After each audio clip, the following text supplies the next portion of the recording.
యోగాతో బరువు తగ్గటం సులభం కేవలం 21 రోజుల్లో.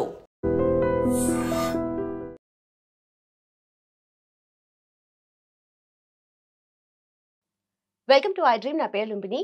బోన్స్ రిలేటెడ్ ఇష్యూస్ ని అడ్రస్ చేయడానికి, అలాగే బోన్ హెల్త్ ఇంప్రూవ్మెంట్ కి, ఈ జాయింట్ పెయిన్స్ అవన్నీ కూడా మైండ్ లో చాలా డౌట్స్ ఉంటాయి కదా, అవన్నీ వాటికి ఒక ప్రాపర్ సొల్యూషన్ ఇవ్వడానికి ఈ రోజు మనతో పాటు జాయిన్ అవబోతున్నారు orthopaedic surgeon doctor Sai Chandra Malladi గారు. Let's talk to him.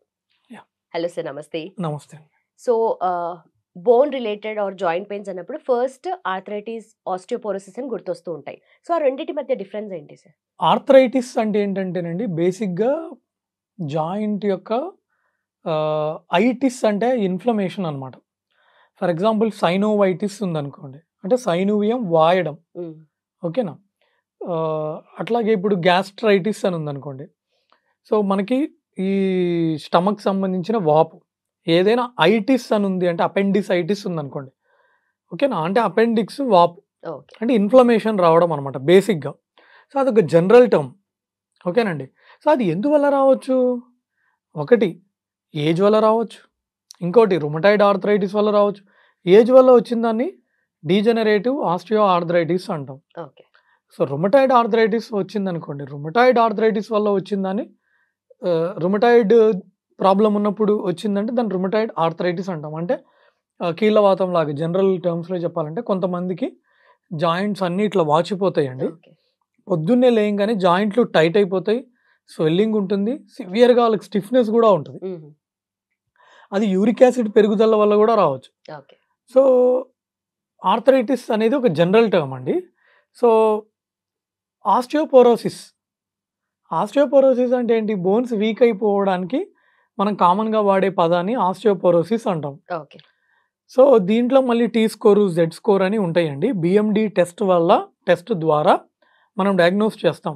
అంటే బోన్ మ్యారో డెన్సిటీ టెస్ట్ అంటాం అనమాట. దాని ద్వారా మనము ఈ ప్రాబ్లమ్ని డయాగ్నోస్ చేస్తాం. సో మనందరికీ కూడా ఏజ్ వల్ల ఆస్టియోపోరోసిస్ వస్తుందండి, నెంబర్ 1. నెంబర్ 2, మనం కనుక ఎక్కువ స్మోకింగ్, విపరీతం స్మోకింగ్ కానీ, ఆల్కహాల్ కానీ, లేదా కార్బొనేటెడ్ డ్రింక్స్, సోడాలు ఇలాంటివి తీసుకోవడం వల్ల కూడా మన బోన్స్ వీక్ అయిపోతాయి. ప్యాక్డ్ ఫుడ్స్ తిన్నా కూడా బోన్స్ వీక్ అయిపోతాయి. సో ముఖ్యంగా ఇండియాలో ఆడవాళ్ళకి ఆఫ్టర్ 50 బోన్స్ వీక్ అయిపోతాయి అనమాట, హార్మోనల్ ఇంబ్యాలెన్స్ వల్ల, రేడియేషన్ వల్ల కూడా. ఇప్పుడు ఎవరైనా క్యాన్సర్కి రేడియేషన్ తీసుకున్నారనుకోండి, సో దానివల్ల కూడా బోన్స్ వీక్ అయిపోతాయి. కొన్ని రకాల పవర్ఫుల్ ట్యాబ్లెట్స్ ఉంటాయి, మెడిసిన్స్ ఉంటాయి, ఇంజెక్షన్స్ ఉంటాయి, కీమోథెరపీ వాటిలో వాడతాం, అప్పుడు కూడా బోన్స్ వీక్ అయిపోతాయి. సో దాన్ని ఆస్టియోపోరోసిస్ అంటాం అనమాట. సో నేను టీ స్కోర్ అంటే ఏంటి, జెడ్ స్కోర్ అంటే ఏంటి అనేది నేను ఈ వీడియోలో, అంటే కామన్ పీపుల్కి అంత అవసరం లేదు. సో బిఎండి టెస్ట్లో మనం మామూలుగా చేస్తూ ఉంటాం అనమాట, దాంట్లో తెలుస్తుంది. ఈ ఆర్థరైటిస్ అంటే ఏంటంటే అది ఏజ్ వల్ల రావచ్చు, డీజనరేటివ్ ఆస్టియోఆర్థరైటిస్ అవ్వచ్చు, ఇన్ఫ్లమేటరీ ఆస్టియోఆర్థరైటిస్ అవ్వచ్చు, లేదా పోస్ట్ ట్రామాటిక్ ఏదైనా దెబ్బ తగిలినప్పుడు అవ్వచ్చు. సో అనమాట, అంటే జాయింట్ వాపు. ఓకేనా. సో రెండు వేరండి. అండ్ ఆల్సో ఆస్టియో ఆర్థరైటిస్ అని ఒకటి ఉంటుంది కదా సార్, సో దాని ఎర్లీ సైన్స్ ఏముంటాయి and what is osteo arthritis? Osteo arthritis అంటే ఏంటంటే మనకి ఇందాక చెప్పినట్టు మేడం, అది ఏంటంటే ఏజ్ వల్ల డీజనరేటివ్ ఆస్టియో ఆర్థరైటిస్ రావచ్చు, లేదంటే రుమటాయిడ్ ప్రాబ్లం ఉన్న వాళ్ళకి, యాంటీసీసీపీ పాజిటివ్ ఉన్న వాళ్ళకి, ఇట్లాంటి వాళ్ళకి కూడా ఆస్టియో ఆర్థరైటిస్ రావచ్చు. సో బేసిక్గా జాయింట్ వాప్ అనమాట. సో అరుగుదల, సో ఇది ఒక్క రోజులో రాదండి, ఇది టైం పడుతుంది. సో దీనికి మళ్ళీ 4 స్టేజెస్ ఉంటాయి. సో ఇనీషియల్గా ఏంటంటే వాళ్ళకి పెయిన్ రావడము, తర్వాత మోకాళ్ళు వాపు రావడము, కొంతమందికి స్వెల్లింగ్ రావడం, కొంతమందికి నీరు పట్టినట్టు రావడం, ఇలా ఉంటుంది. కొంతమంది ఇంకా లాస్ట్ స్టేజ్లో ఏంటంటే అడుగు తీసి అడుగు వేయలేరు, సివియర్గా పెయిన్స్ ఉంటాయి. మీరు చూస్తే ఊర్లలో కొంతమందికి కాళ్ళు వంకరపోతుంటాయి, చూసారా? సో అది ఇంకా last stage of osteo arthritis అనమాట. స్టేజ్ 4లో ఏమవుతుందంటే మోకాళ్ళు లిటరల్గా ఇట్లా వంకరపోయి ఇట్లా నడుస్తారు వాళ్ళు. సో అది ఎర్లీ సైన్స్ ఏముంటాయి? ఎర్లీ సైన్స్లో పెయిన్, ఒక అరగంట కూర్చొని లేస్తే పెయిన్, మోకాళ్ళ దగ్గర వాపు, ఒక అరగంట తర్వాత ఒక అరగంట నడవగలుగుతారండి, అరగంట తర్వాత మోకాళ్ళలో నొప్పి, ఇవి ఉంటాయి అనమాట. అండ్ ఆల్సో ఇప్పుడు ఏజ్తో సంబంధం లేకుండా ఎర్లీగా కూడా జాయింట్ పెయిన్స్ వస్తూ ఉన్నాయి కదా, దానికి మెయిన్ రీజన్స్ ఏంటి మేడం? మెయిన్ రీజన్స్ యంగ్ పేషెంట్స్లో రావడానికి డిఫరెంట్ రీజన్స్ ఉన్నాయండి. ఒకటి కొన్ని జెనెటిక్ ఇష్యూస్ ఉండొచ్చు, ఇంకోటి వాళ్ళు మరీ ఓవర్ వెయిట్ ఉన్నారనుకోండి, వాళ్ళలో కూడా రావచ్చనమాట. సో, ఏమవుతుందంటే మనకి పటెల్లా అంటే under surface of patella cartilage, తర్వాత డిస్టల్ ఫీమర్ దగ్గర ఈ పటెల్లా రాసుకోవడం వల్ల అక్కడ కార్టిలేజ్ డ్యామేజ్ అయిపోవడం వల్ల, కార్టిలేజ్ థిన్ అయిపోవడం వల్ల ఈ ప్రాబ్లమ్ అనేది మనం కామన్‌గా చూస్తున్నాం. దాన్ని మనం కాండ్రోమలేషియా పటెల్లా అని అంటూ ఉంటామండి. Okay. Okay. So, joint pains వచ్చినప్పుడు ఫస్ట్ పెద్దవాళ్ళలో వచ్చినప్పుడు వాళ్ళు ఇగ్నోర్ చేస్తూ ఉంటారు. Over a period of time అది పెరుగుతూ ఉంటుంది పెయిన్. సో, ఏ స్టేజ్‌లో ఉన్నప్పుడు ఒక ఆర్థోపెడిక్ దగ్గరికెళ్ళాలి? యాహ్! మంచి క్వెషన్ అడిగారండి. ఎప్పుడు గూడా జాయింట్ పెయిన్స్ ఈ నార్మలే కదా అని వదిలేయకూడదండి. సో, నేను రీసెంట్‌గా జస్ట్ ఒక 2, 3 మంత్స్ బ్యాక్ ఒక యంగ్ పేషెంట్‌ని చూసానండి. Knee pain from 1 year. Oh! Knee pain from 1 year. ఏముందిలే అని వదిలేసున్నాడు. 1 ఇయర్ తర్వాత వచ్చింది పేషెంట్. ఓకే. ఆ ఎక్స్‌రే చూస్తే బోన్ ట్యూమర్ ఉంది. బోన్ క్యాన్సర్ ఉంది. సో, సార్ అందరికీ ఇలా ఉంటదా? అందరికీ ఇలా ఉంటదా? అందరూ ఈ వీడియో చూసి భయపడాలంటే భయపెట్టడం నా ఉద్దేశ్యం కాదండి. సో, ఎలా ఉంటుందంటే ఎర్లీ డయాగ్నోసిస్ చేస్తే ట్రీట్మెంట్ బెటర్‌గా ఉంటుంది. రికవరీ తొందరగా ఉంటుంది. హ్మ్. సో, ఎప్పుడైనా కూడా వీలైనంత తొందరగా డాక్టర్ దగ్గరికెళ్ళి వాళ్ళ సలహా పాటిస్తే బెటర్. ఓకే. సో, ఎప్పుడు నెలలు లేట్ చేయకూడదండి. Okay. As early as possible doctor దగ్గరికెళ్తే సో, వాళ్ళ అవసరమైతే ఎక్స్‌రే, ఇంకా అవసరమైతే ఎంఆర్ఐ స్కాన్ అవి చేయిస్తారు. దాన్ని బట్టి అది ఏ స్టేజ్‌లో ఉందో చూసి దాన్ని బట్టి వాళ్ళకి ట్రీట్మెంట్ అనేది ఇవ్వడం జరుగుతుంది. Okay. Okay. Yeah! And also extreme కేసెస్‌లో నీ రీప్లేస్‌మెంట్ కూడా చేస్తూ ఉంటారు కదా! ఆ సర్జరీస్ యాహ్! ఎంత వరకు సేఫ్ ఉంటాయండి? ఇక నీ రీప్లేస్‌మెంట్ అంటే లాస్ట్ ఆప్షన్ నీ రీప్లేస్‌మెంట్ అండి. హుహు. సో, ఎవరికైనా స్టేజ్ 4 ఆస్టియోఆర్థరైటిస్ ఉందండి. ఇనీషియల్‌గా మనం టాబ్లెట్స్ ఇస్తాము. టాబ్లెట్‌లతో తగ్గట్లేదంటే తర్వాత ఇంజెక్షన్స్ ట్రై చేయొచ్చు. ఓకే. బట్ కొన్ని సైడ్ ఎఫెక్ట్స్ కూడా ఉంటాయండి ఇంజెక్షన్స్‌కి. ఓకే. సో, యూజువల్లీ ఇంజెక్షన్స్ మేము అవాయిడ్ చేస్తాము. ఇంకా నీ రీప్లేస్‌మెంట్ అనేది ఇక లాస్ట్ ఆప్షన్ అనమాట. సో, ఎవరైతే టాబ్లెట్లు వాడినా తగ్గట్లేదో, అయితే ఎవరైతే ఆల్రెడీ మందులు వాడినా వాళ్ళకి పెయిన్ తగ్గడం లేదో, లిటరల్‌గా బోన్ రాసుకుంటుంది. స్టేజ్ 4 ఆస్టియోఆర్థరైటిస్ బోన్స్ వంకరపోయినాయి. ఆహ్, వారస్ డిఫార్మిటీ చాలా ఎక్కువుంది. అంటే ఇంకా లాస్ట్ ఆప్షన్ అది అనమాట. ఓకే. సో, కొంతమంది యంగ్‌స్టర్స్‌లో కూడా ఈ ఇష్యూస్ ఉంటాయి కదా! నీ రీప్లేస్‌మెంట్ యంగ్‌స్టర్స్‌లో కూడా చేయొచ్చా? యూజువల్‌గా యంగ్ పేషెంట్స్‌లో నీ రీప్లేస్‌మెంట్ చేయమండి. హ్మ్. అవాయిడ్ చేస్తాము. Knee replacement at the age of 50, 55, 55-60 age group వాళ్ళకి చేసే సర్జరీ అనమాట నీ రీప్లేస్‌మెంట్ అంటే. ఓకే. సో, యంగ్ పేషెంట్స్‌లో చెయ్యరా అంటే నేను చేసిన నీ రీప్లేస్‌మెంట్స్‌లో ఇప్పటిదాకా యంగ్ పేషెంట్ ఏజ్ 42 ఇయర్స్ అండి. సో, ఆవిడ రుమటాయిడ్ ఆర్థరైటిస్ పేషెంట్. సో, ఈ రుమటాయిడ్ ఆర్థరైటిస్ పేషెంట్స్‌కి ఏమవుతుందంటే జాయింట్ పెయిన్స్ చాలా సివియర్‌గా ఉంటాయి. టాబ్లెట్లు వాడినా కూడా తగ్గవనమాట. అంత అన్‌బేరబుల్‌గా ఉంటాయి. సో, అలాంటి వాళ్ళకి ఇక నీ రీప్లేస్‌మెంట్ అనేది లాస్ట్ ఆప్షన్. ఓకే. సో, నేను చేసిన పేషెంట్ కూడా ఆల్రెడీ 2, 3 హాస్పిటల్స్‌కెళ్ళి దెన్ ఇక నా దగ్గరికి రావడం జరిగింది. హుహు. సో, అదనమాట. చెయ్యమా అంటే చేస్తామండి. బట్ క్రైటీరియా ఏంటి? వాళ్ళ ప్రాబ్లమ్ ఏంటి? వాళ్ళకసలు ఎంత సివియర్‌గా ఉంది? సో, దీని మీద ఆధారపడి ఉంటాం. ఓకే. అండ్ అట్లే యంగ్‌స్టర్స్‌కి మెయిన్ ఇప్పుడున్న ఇంకొక ప్రాబ్లమ్ స్లిప్ డిస్క్ కానీ, లేదంటే బ్యాక్ పెయిన్ ఇష్యూస్ గానీ, ఇవన్నీ వస్తూ ఉంటాయి కదా! సో, ఎప్పుడు సిస్టమ్ మీద వర్క్ చేస్తూ ఉంటారు and constant pressure and all. So, అలాంటి వాళ్ళకి what is the thing to do? అంటే ఏం చేస్తే సర్జరీ వరకు వెళ్ళకుండా ఉండాలి అంటే ఏం చేయొచ్చు? యాహ్! ఇప్పుడు చాలామంది సాఫ్ట్‌వేర్ ఇంజినీర్స్ గానియండి, లేదా డాక్టర్స్ కూడా అవ్వచ్చు. డాక్టర్స్ అవ్వచ్చు, ఎడిటర్‌లు అవ్వచ్చు. హ్మ్. ఎవరైనా డెస్క్ జాబ్ ఎక్కువ చేసే వాళ్ళకేంటంటే కూర్చొని వాళ్ళకి ఎక్సర్సైజ్ లేక ఆహ్, వాళ్ళకి సరైన ఫిజికల్ ఫిట్‌నెస్ వాటెవర్ లేక కూర్చోవడం వల్ల ఈ డిస్క్స్ మీద ఎనార్మస్ లోడ్ పడి డిస్క్ ప్రాబ్లమ్స్ అనేవి మనం కామన్‌గా చూస్తున్నాం. సో, వాళ్ళకిచ్చే ఐడియా ఏంటంటే ప్రాపర్‌గా వాటర్ తాగమని. హుహు. సో, వాటర్ తాగడం వల్ల ఏంటంటే ఎవ్రీ హాఫ్ అన్ అవర్ మీరు గనక ప్రాపర్‌గా వాటర్ తీసుకున్నారనుకోండి. సో, మీరు రఫ్‌గా డైలీ ఒక 2.5-3 లీటర్స్ వాటర్ గనక మీరు తాగగలిగితే ప్రొ అంటే assuming your age around 25-30, height around 5'7" to 6" అలా అనుకోండి. హెల్తీ పేషెంట్ మీకు ఏ కిడ్నీ జబ్బులు లేవు. You are a healthy patient అనుకుంటే. ఎందుకంటే కిడ్నీ జబ్బులు ఉన్న వాళ్ళకి ఎంత వాటర్ తాగాలనేది అది సెపరేట్ అనమాట. సో, నేను జనరల్ పాపులేషన్‌ని అడ్రెస్ చేస్తున్నాను. సో, మీరు హ్యాపీగా 2.5-3 లీటర్స్ వాటర్ తాగొచ్చు. సో, మీరు వాటర్ సరిగ్గా తాగడం వల్ల మీకు every half an hour toilet వచ్చినప్పుడు శుభ్రంగా అట్లీస్ట్ వాష్రూమ్కైనా మీరు నడిచి వెళ్ళగలుగుతారు. సో అదొక మీకు రకమైన యాక్టివిటీలా ఉంటుంది. సో దీనివల్ల మనకి కొంచెం కదిలిన ఇదనమాట. ఇంకోటి ఏంటంటేనండి, కూర్చునేటప్పుడు చాలామంది చేసే మిస్టేక్ ఇలా ముందు తెలియకుండా ఇలా ముందు కొంగి పని చేసుకుంటూ ఉంటారు. సో ఎప్పుడు కూడా అంత ముందు కొంగు పని చేసుకోకూడదు. సో సైడ్ నుంచి చూసినప్పుడు మన ఇయర్, హిప్, షోల్డర్ ఒక లైన్లో ఉండాలి. అలా అని మరీ ఇలా వెనక్కి పడి చేసుకోకూడదు, ఇలా ముందు కొంగి పని చేసుకోకూడదు. తర్వాత కాళ్ళ దగ్గర ఫుట్ రెస్ట్ ఉండాలి. చేతులకు కంపల్సరీ ఆర్మ్ సపోర్ట్ ఉండాలి, ఆర్మ్ రెస్ట్ ఉండాలి. తర్వాత ఇట్లా బ్యాక్ సపోర్ట్ ఉండాలి. మన కార్లకి ఎలా పెట్టుకుంటాం ఇట్లా back support, pillow or whatever back support ఉండాలి. నెక్కి నెక్ సపోర్ట్ ఉండాలన్నమాట. సో ఇవి చాలా చాలా ఇంపార్టెంట్ అండి. సో మనం అనుకుంటాం ఏంటి ఇంత సింపుల్ థింగ్స్ అని. ఎస్, ఇవి సింపుల్ థింగ్సే. మీరే అబ్జర్వ్ చేయండి, వన్ డే అంతా ఆర్మ్ సపోర్ట్ లేని చైర్లో కూర్చోండి, ఆర్మ్ సపోర్ట్ ఉన్న చైర్లో కూర్చోండి, మీకు అర్థమైపోతుంది. సో చిన్న చిన్న థింగ్సే కానీ but they matter a lot. So surgery ఎలా అవాయిడ్ చేయాలి అంటే, సో ఎప్పుడైనా కూడా బ్యాక్ పెయిన్ వచ్చినప్పుడు ఇమ్మీడియట్గా దగ్గరలో ఉన్న డాక్టర్ గారిని కలవాలండి. చాలామంది చేసే మిస్టేక్ ఏంటంటే బ్యాక్ పెయినే కదా అని వదిలేస్తారు. కొన్నిసార్లు బ్యాక్ పెయిన్ మీరు నమ్మరు, కిడ్నీలో స్టోన్ ఉన్నా కూడా అలానే రావచ్చు. ఓకే. సో కిడ్నీలో స్టోన్కి బ్యాక్ పెయిన్కి ఒక్కొక్కసారి డిఫరెన్షియేట్ చేయడం కష్టం అండి. సో ఒక్కొక్కసారి అవసరమైతే అల్ట్రాసౌండ్ అబ్డమిన్ కూడా తీయించి మేము కిడ్నీలో ఏమైనా రాళ్ళు ఉన్నాయని చూస్తాం అనమాట. మనం నిజంగా డిఫరెన్షియేట్ చేయడం కొంచెం కష్టం.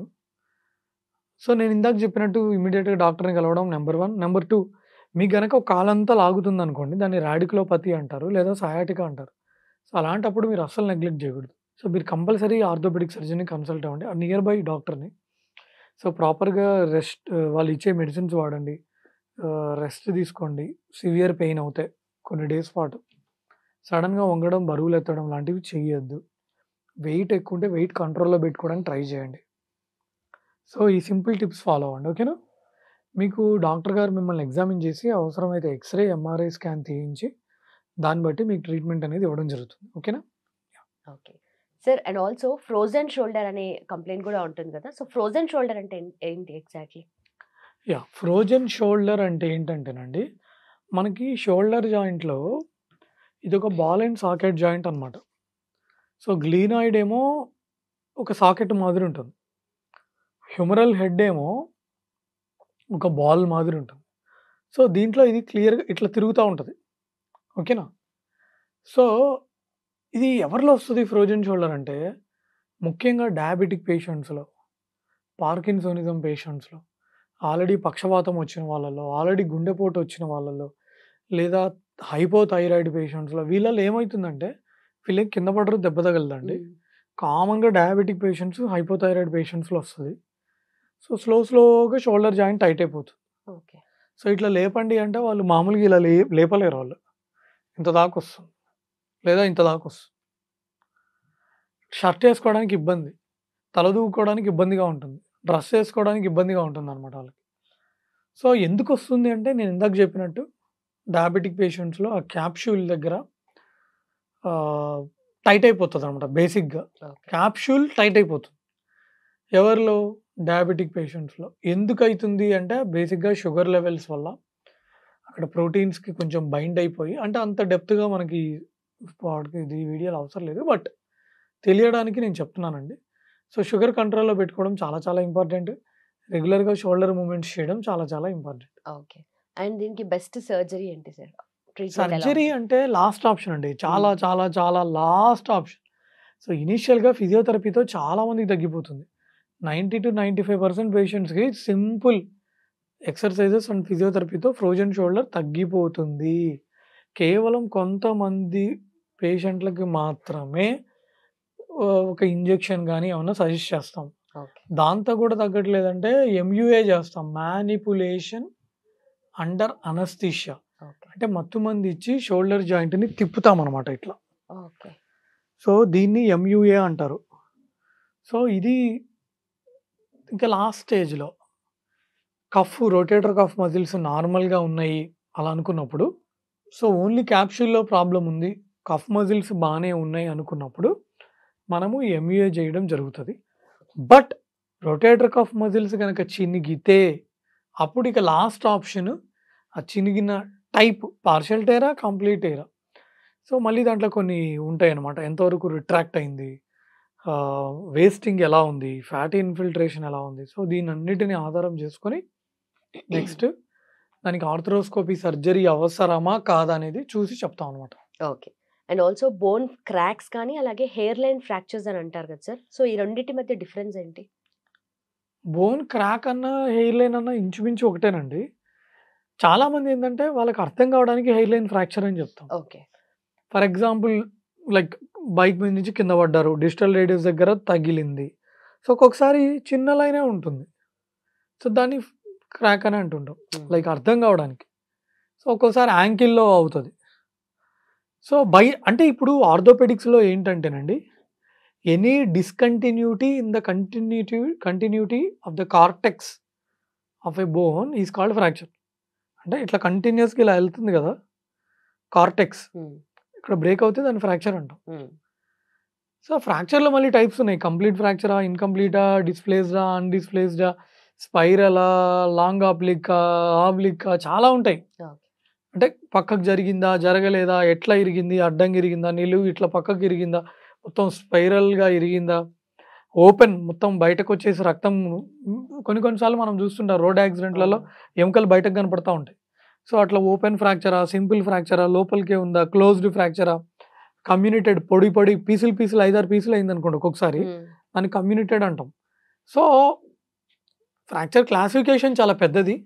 బట్ సింపుల్గా అర్థం కావడానికి చెప్పాలంటే any discontinuity in the continuity of the cortex, దాన్ని ఫ్రాక్చర్ అంటాం. ఓకే. సో బాడీలో ఎనీ కైండ్ ఆఫ్ ఫ్రాక్చర్ అయినా కూడా కోలుకోవడానికి ఎంత టైం పడుతుంది సార్ ట్రీట్మెంట్ చేస్తారు? ఒక ఫ్రాక్చర్ అవుతే ఎన్ని రోజులకి మళ్ళీ నార్మల్గా అవ్వచ్చు, అంతేనా అండి? అవును సార్. సో బేసిక్గా ఫ్రాక్చర్ బట్టి మారుతుందండి. ఇది చాలా బ్రాడ్ క్వశ్చన్ అనమాట. సో యూజువల్గా నేను సింపుల్గా కొన్ని పాయింట్స్ చెప్తానండి. చిన్నపిల్లల్లో యూజువల్గా బోన్స్ తొందరగా అతుక్కుంటాయి మేడం.